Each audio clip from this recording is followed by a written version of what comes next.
Hello, and welcome to the first installment of the Mid-British Railway series. In this episode, we'll go back to the beginnings of the railway, along with the acquisition of the first locomotives. So hop aboard, we have a lot to unpack. We'll start in 1872.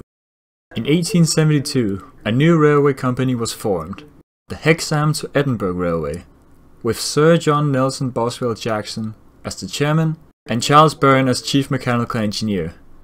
It was funded by the many businesses along its proposed route and by other private investors. After getting all the logistics sorted, construction of the railway began in late 1873, and after several delays, the construction was finally completed in early 1878, and the company officially opened for service on May 27, 1878. During the first years of construction, the railway had borrowed some locomotives from the Midland Railway to help with the construction, but in 1876, John commissioned Charles to design some locomotives of their own to help with the construction. Charles agreed, and in 1877, the first example of a mid-British locomotive rolled out of the workshops at Darlington, Class 3, number 100. In terms of specs, it wasn't all that jaw-dropping. An 040 with 3.5-foot diameter drivers, an attractive effort of just around 12,000 pounds. But it was all that the railway needed at the time, and to aid the new engine, another 3 were built to help out. When the railway finally opened in 1878, these locomotives were put to work on shunting and short-distance goods work.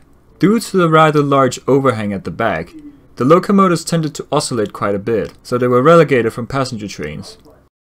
More locomotives were built after the opening, with the construction ending in 1898, with the total number of locomotives brought up to 64. The locomotives proved to be rather capable for their size, but by the early 1900s, they were starting to struggle with their given work. Thus they began to be whittled down. Small numbers at a time, but their time left in service seemed doomed.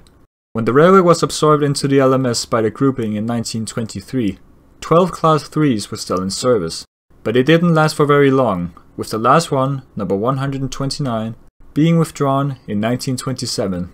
This exact locomotive is the only one of the Class 3s that are preserved today by the Mid-British Locomotive Society, formed in 1969.